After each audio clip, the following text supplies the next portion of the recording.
5. Os motivos dos xistes. Os xistes como processo social. Esse capítulo pertence ao 8º volume das Publicações de Freud.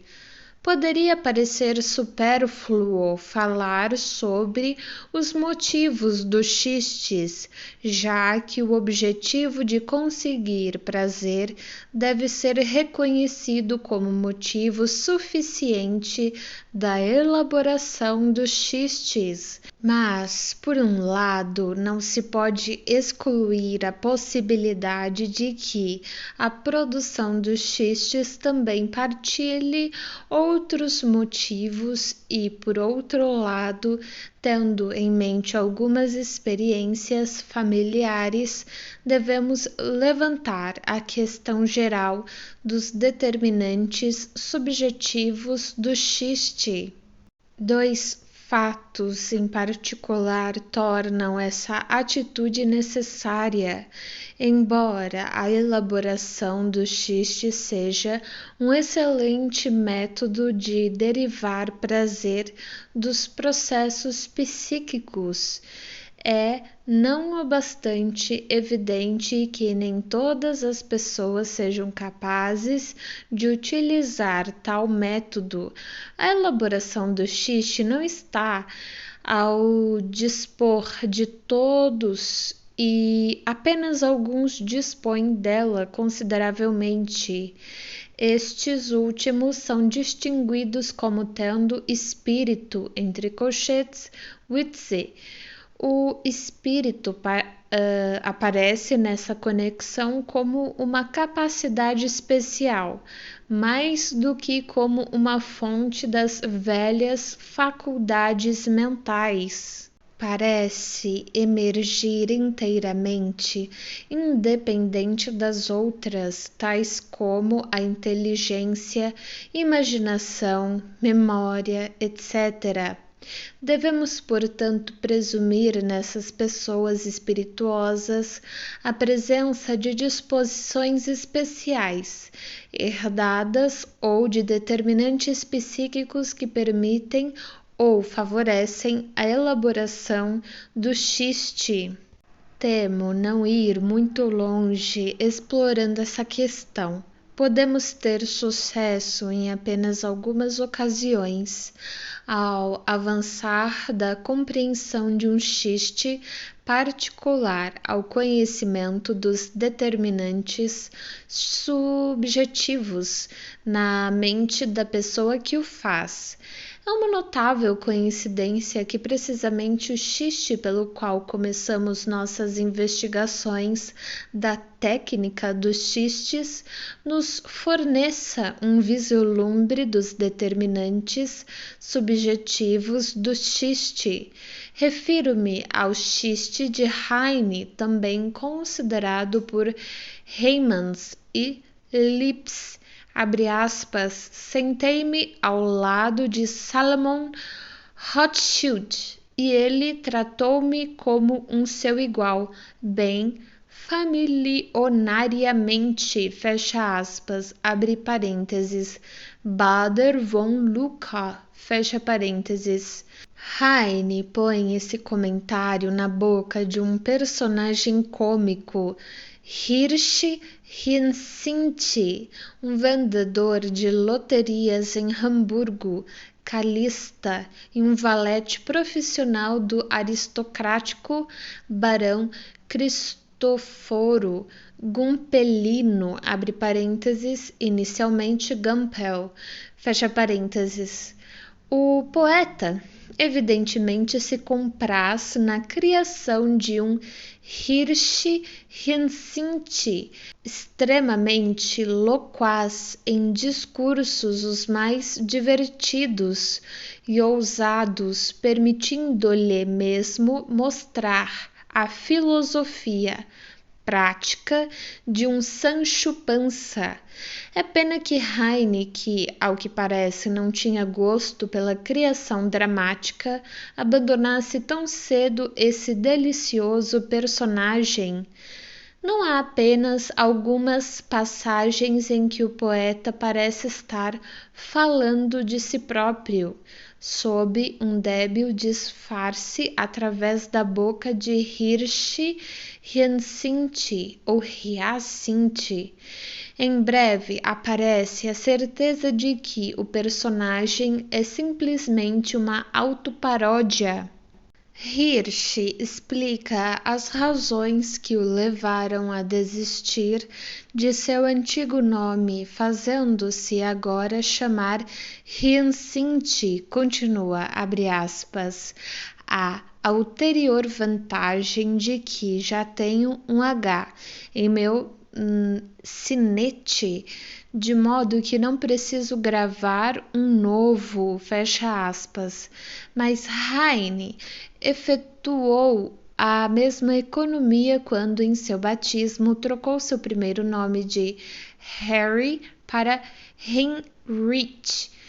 Além disso, todos que conhecem a biografia do poeta lembrarão que Heine tinha um tio do mesmo nome em Hamburgo, abre parênteses, lugar que fornece outra conexão com a figura de Hirsch Hyacinth, fecha parênteses.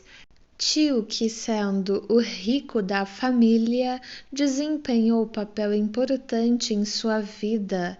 Esse tio era também chamado Salomão, tal como o velho Rothschild, que tratava Hirsch tão familiarmente, o que na boca de Hirsch Hyacinth não parece mais que um gracejo, revela um fundamento de grave amargura, se o atribuímos agora a seu sobrinho Harry Heinrich.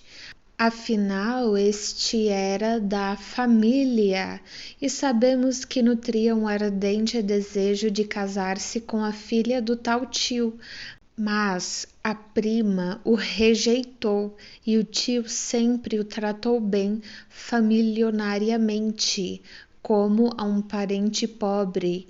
Seus primos ricos de Hamburgo nunca o levaram a sério.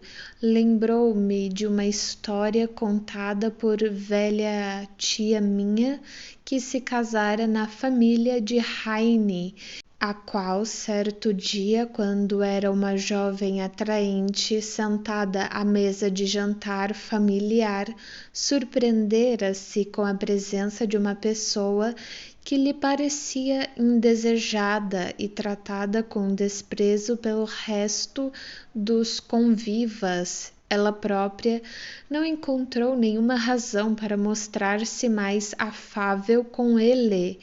Poucos anos depois percebeu que o negligente e negligenciado primo era o poeta Heinrich Heine. Não há pouca evidência do sofrimento de Heine devido à sua rejeição por parte de seus parentes ricos na juventude e mesmo depois.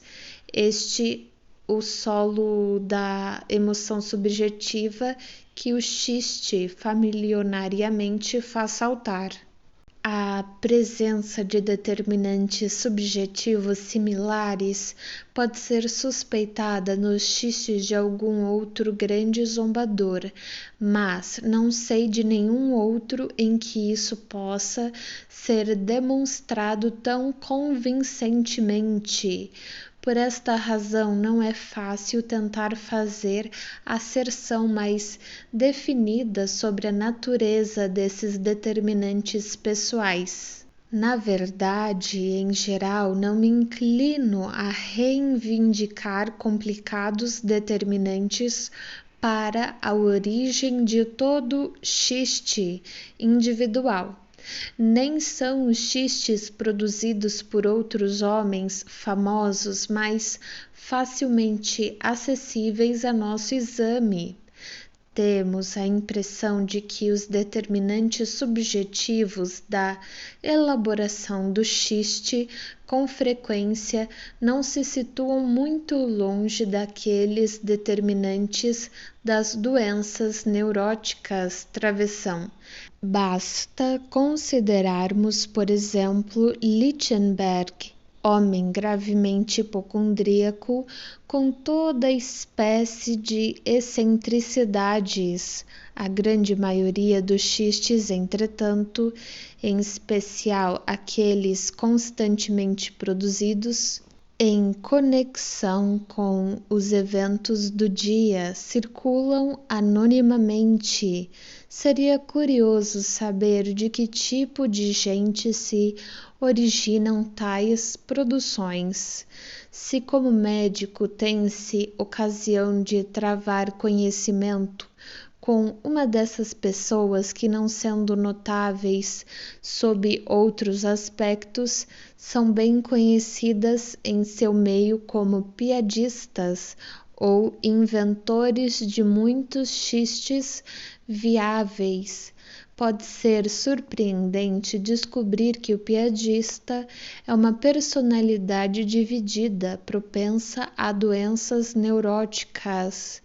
A insuficiência de evidência documentar, entretanto, de certo há de impedir que postulemos a hipótese de que uma constituição psiconeurótica desse tipo é uma condição subjetiva necessária ou habitual para a construção de xistes. Um caso mais transparente é uma vez mais oferecido pelos xistes de judeus, que, como já mencionei, são ordinariamente feitos pelos próprios judeus, enquanto as histórias sobre eles, provenientes de outras fontes, dificilmente ultrapassam o nível das histórias cômicas ou da derrisão brutal.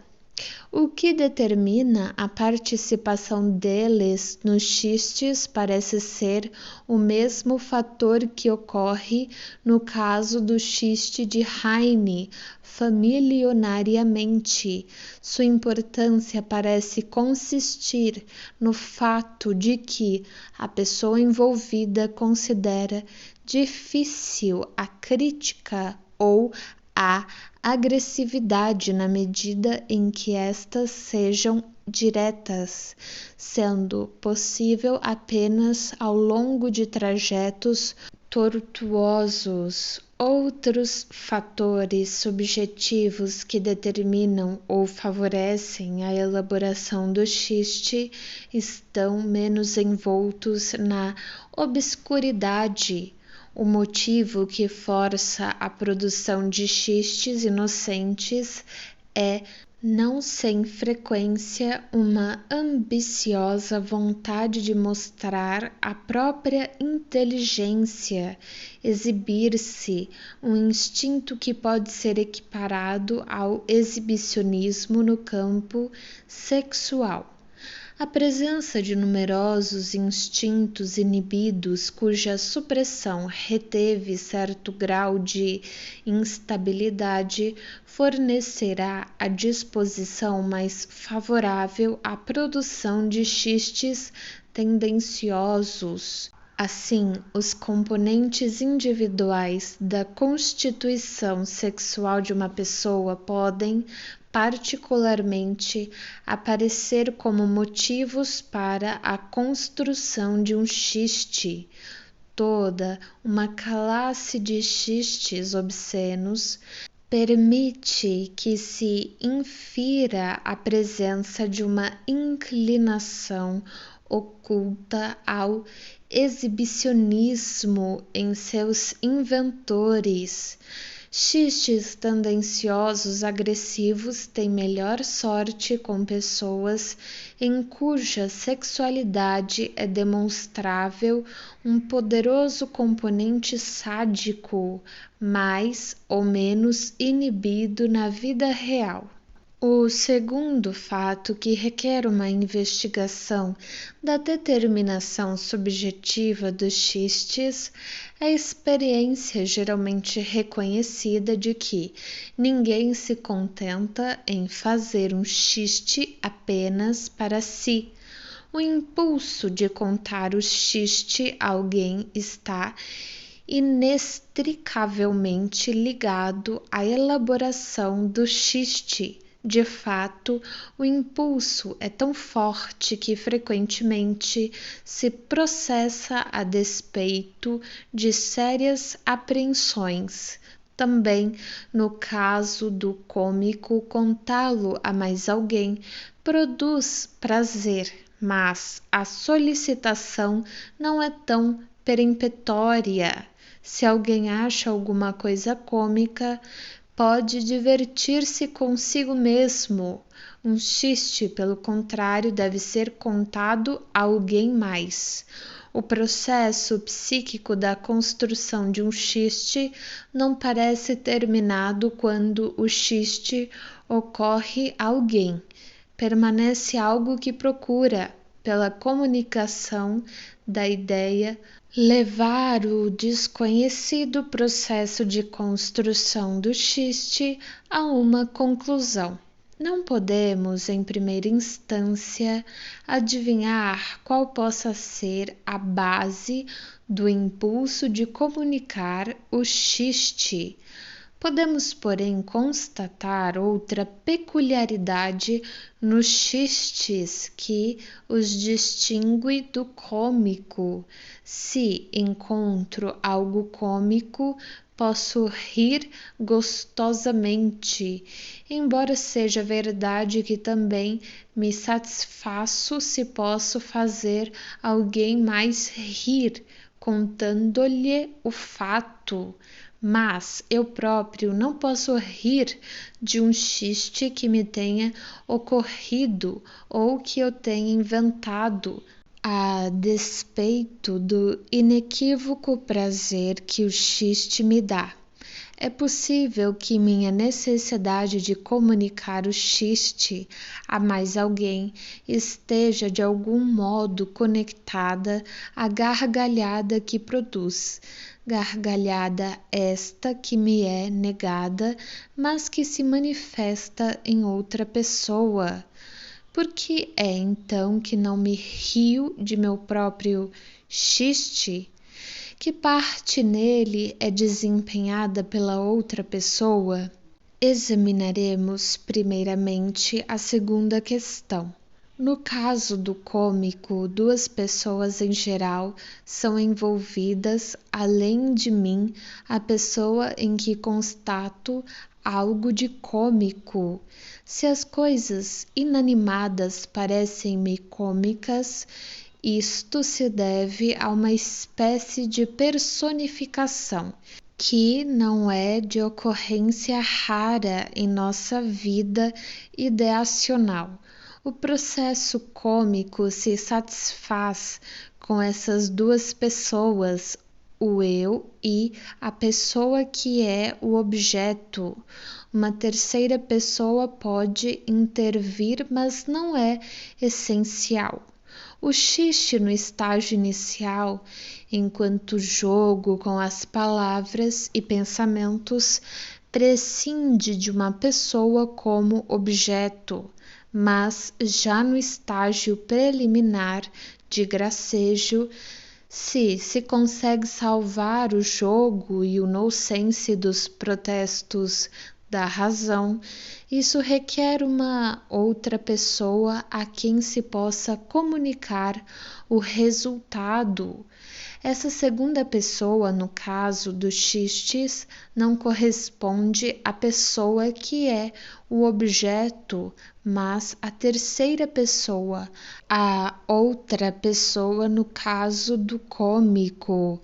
É como se, no caso do gracejo, a outra pessoa transmitisse a avaliação da tarefa de elaboração do xiste, como se o eu não se sentisse nesse ponto seguro de seu julgamento. Também os xistes inocentes, xistes que servem para reforçar um pensamento, requerem uma outra pessoa para provar se, acaso alcançarem seu objetivo, se um xiste entra a serviço de um propósito, de desnudamento ou de um propósito hostil. Pode-se descrevê-lo como um processo psíquico entre três pessoas, as mesmas que participam no caso do cômico, embora seja diferente a parte desempenhada pela terceira pessoa. O processo psíquico no xiste se cumpre entre a primeira pessoa, o eu, e a terceira pessoa, a pessoa de fora, e não como no caso do cômico, entre o eu e a pessoa que é o objeto.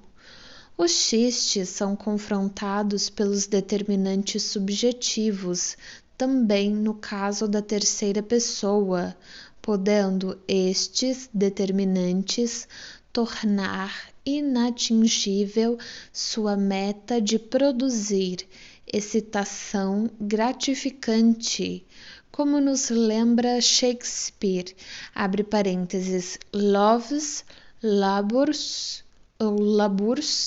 lost, fecha parênteses, Jet's prosperity lies in the ear of him that hears, never in the tongue. Não sei como ler, é Tongue, of him that makes it, reticências, abre parênteses, a tradução. A fortuna de um gracejo reside no ouvido de quem o escuta, nunca na língua de quem o faz, fecha parênteses.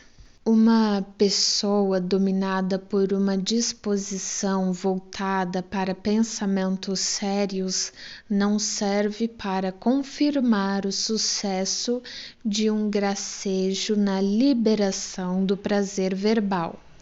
Ela deve estar em um estado de ânimo eufórico ou, ao menos, indiferente, para que possa agir como a terceira pessoa do gracejo. O mesmo obstáculo aplica-se aos xistes inocentes e tendenciosos. Nos últimos há, entretanto, um obstáculo adicional: a oposição ao propósito a serviço do qual tenta-se o xiste. A terceira pessoa pode não estar pronta para rir de um excelente xiste obsceno se a desnudação aplica-se a seu parente altamente respeitado diante de uma assembleia de padres e ministros. Ninguém se aventuraria a reproduzir a comparação de Heine entre os clérigos católicos e protestantes, e os vendedores retalhistas, e os empregados de um negócio por atacado. Uma audiência composta de devotados amigos de meu adversário receberiam meus felizes excertos ou excertos de invectiva chistosa contra ele, não como xistes, mas como invectivas, e eu me defrontaria com sua indignação antes que com seu prazer. Algum grau de benevolência ou uma espécie de neutralidade, uma ausência de qualquer fator que pudesse provocar sentimentos opostos ao propósito do xiste, constituem a condição indispensável para que uma terceira pessoa colabore na completação do processo de realização do xiste. Onde não existem obstáculos como estes, a operação do xiste emerge o fenômeno que tomamos agora como tema de nossa investigação. O prazer que o xiste produz é mais evidente na terceira pessoa que no criador do xiste. Devemos nos contentar em dizer mais evidente, onde nos inclinaríamos a perguntar se o prazer do ouvinte não é mais intenso que o do autor do xiste, já que naturalmente não dispomos de meios de medir e comparar. Vemos, entretanto, que o ouvinte evidencia seu prazer com uma explosão de riso depois que a primeira pessoa, via de regra, propõe o xiste com uma aparência tensamente séria. Se repito o xiste que eu próprio ouvi, devo, se não quero estragar seu efeito, comportar-me contando-o exatamente como a pessoa que o fez primeiro. A questão que ora se coloca diz respeito a se devemos extrair qualquer conclusão sobre os processos psíquicos de construção de xistes a partir deste fator, o riso nos xistes. Não podemos pretender considerar aqui tudo o que se propôs e foi publicado sobre a natureza do riso. Podemos ser demovidos de tal plano pelos comentários com que Dugas, um discípulo de Ribot, prefacia seu livro La Psychologie du Rire, ou Rire, R-I-R-E, 1902, abre aspas. Le n'est pas de fait plus banal et plus étudié que le rire. Il n'en est pas quiéti eu le donne d'exciter davantage la curiosité du vulgari, et celle des philosophes. Il n'en est pas sur lequel on est recu et il y plus d'observations et bâti plus de théories, et avec cela il n'en est pas qui demeure plus inexpliqué. On serait tenté de dire avec les sceptiques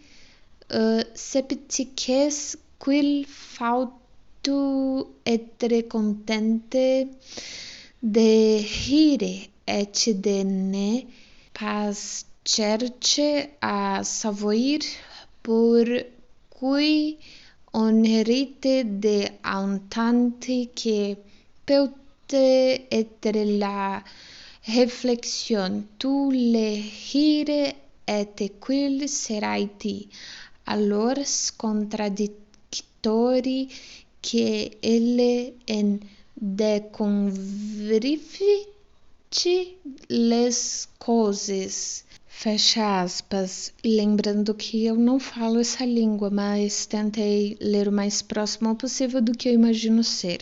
Continuando, por outro lado, não nos faltará a oportunidade de utilizar para nossos propósitos uma opinião sobre o mecanismo do riso que se adeque excelentemente à nossa linha de pensamento. Tenho em mente a tentativa de explicação feita por Herbert Spencer em seu ensaio sobre The Psychology of Laughter, entre parênteses, a fisiologia do riso, 1860, De acordo com Spencer, o riso é um fenômeno de descarga da excitação mental. Há uma prova de que o emprego psíquico dessa excitação tropeça repentinamente contra um obstáculo. Descreve a situação psicológica que termina no riso com as seguintes palavras, abre aspas, o riso resulta naturalmente apenas quando a consciência é inesperadamente transferida das grandes coisas para as pequenas, travessão, apenas quando há o que podemos chamar de incongruência descendente, fecha aspas. Em um sentido bastante similar, autores franceses, entre parênteses Dugas, descrevem o riso como um detente, um fenômeno de relaxamento de tensão. Assim também a fórmula proposta por Bain, 1865, abre aspas, o riso como liberação de uma restrição, fecha aspas, parece divergir da concepção de Spencer, muito menos do que algumas autoridades nos fariam acreditar.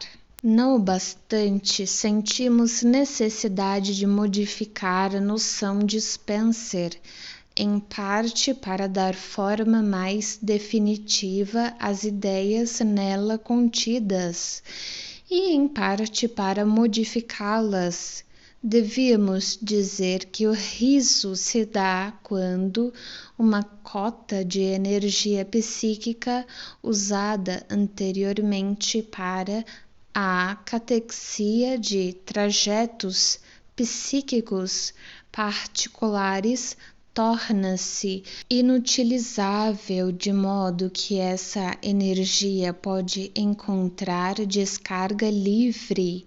Bem sabemos dos maus espíritos que estamos convocando com tal hipótese, mas nos aventuraremos a citar em nossa defesa uma sentença apropriada do livro de Lipps, Comique und Humor, 1898, da qual deriva esclarecimento para outros assuntos, que não somente o cômico e humor, abre aspas.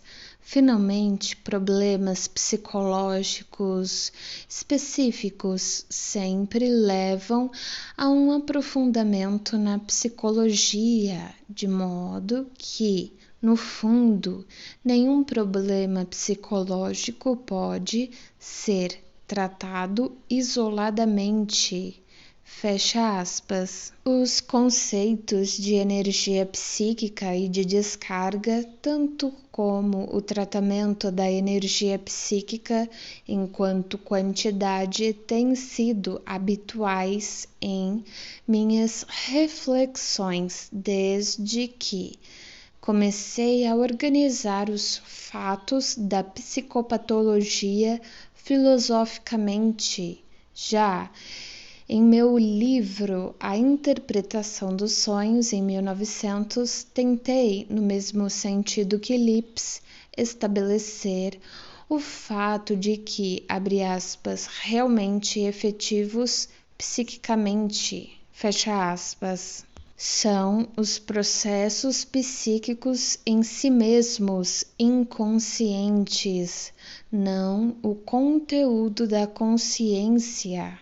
Somente quando falo da catexia dos trajetos psíquicos é que pareço me afastar das analogias comumente usadas por Lipps. Minhas experiências da capacidade de deslocamento da energia psíquica ao longo de certos trajetos associativos, minha experiência da quase indestrutível persistência de vestígios dos processos psíquicos sugeriram-me, de fato, uma tentativa de figurar de uma outra forma o desconhecido para evitar incompreensões. Devo acrescentar que não faço qualquer tentativa de proclamar que tais trajetos psíquicos são as células e fibras nervosas ou os sistemas de neurônios que hoje estão tomando seu lugar, mesmo que fosse possível representar tais trajetos de alguma forma ainda não indicada através de elementos orgânicos do sistema nervoso.